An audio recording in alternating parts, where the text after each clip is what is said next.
दोस्तों हाय, आप कैसे? उम्मीद करना आप सभी अच्छे से होंगे। मैं आपका दोस्त तकमील अहमद आपका बीट यूट्यूब चैनल में आपका स्वागत करता हूं। जैसा कि आप लोगों को मालूम हो चुका होगा कि आज 28 अप्रैल 2021 को पूर्वोत्तर भारत में 7:51 पर सुबह में भूकंप के झटके महसूस किए और 3-4 झटके महसूस किए गए। रिएक्टर पैमाने पर इसकी तीव्रता 6.4 मापी गई है। इसी के कारण बहुत सारे घरों की खिड़कियां टूट गई हैं, बहुत सारे घरों की दीवारें में दरारें आ चुकी हैं और ये कभी कोई कि वहाँ पे किसी हानि की, कोई जानमाल हानि की कोई भी सूचना नहीं है, लेकिन ये एक बड़ा भूकंप था। इस आधार पे आप कह सकते हैं कि अभी हमारा देश कोरोना काल से कोरोना में कोविड से जूझ रहा है, महामारी से। इसी दरमियान पूर्वोत्तर भारत के लोग भूकंप से कहीं ना कहीं तबाह होने से बच गए हैं, लेकिन वहाँ पे बहुत तरह की हानियाँ हुई है। और इसका केंद्र क्या था? इसका केंद्र असम के सोनीतपुर क्षेत्र में भूकंप का केंद्र था। रिएक्टर पैमाने पर इसकी तीव्रता 6.4 मापी गई है। ये आपके लिए था। और बात करते हैं इसके जब भूकंप आता है तो असम के जो मुख्यमंत्री हैं सर्बानंद सोनोवाल ने वहाँ पे एक ट्वीट किया। ट्वीट मैं आपको पढ़ दे रहा हूँ कि big earthquake hits Assam, I pray for the well-being of all and urge everyone to stay alert.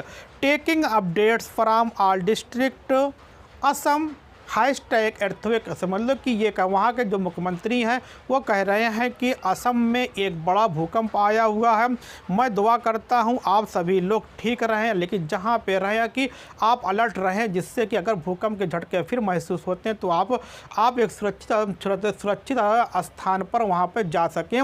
ये किसने कहा? ये असम के मुख्यमंत्री ने कहा है। अब बात आती है कि आज का जो भूकंप आया है, जो रिएक्टर पैमाने पर 6.4 की जो इसकी फ्रीक्वेंसी है, ये कौन कौन से राज्य में था? तो जो आपका पश्चिम बंगाल के ऊपरी क्षेत्र में था, उत्तरी क्षेत्र में था, असम में था और इसके ऊपर जो ये एक राज्य है आपका कि अरुणाचल प्रदेश में भी इसके क्षेत्र थे, यहाँ पर भी महसूस किए गए हैं। अब बात आती है कि हमेशा क्यों उत्तर भारत में ही भूकंप के झटके महसूस किए जाते हैं? क्योंकि जो उत्तर भारत में है आपका जो हिमालय क्षेत्र अभी ये नया है, यहाँ पे बालू है। लेकिन जो हमारा दक्षिण भारत है यहाँ पे मोरंग मिलता है। जो बालू मोरंग में आप खुद महसूस कर सकते हैं हाथ में कि कौन हल्का होता है, कौन हल्की सी हलचल होती है, कौन हिल सकता है।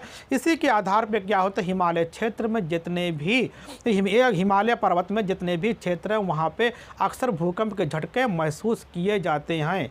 ये क्या था? आज की सूचना थी। ओके, धन्यवाद। हमारे चैनल को आप प्लीज़ सब्सक्राइब कर दीजिए, जिससे हम आपको अच्छे तरीके से इन्फॉर्मेशन देने की कोशिश कर सकें। ओके, धन्यवाद। फिर मिलते हैं एक नए टॉपिक के साथ।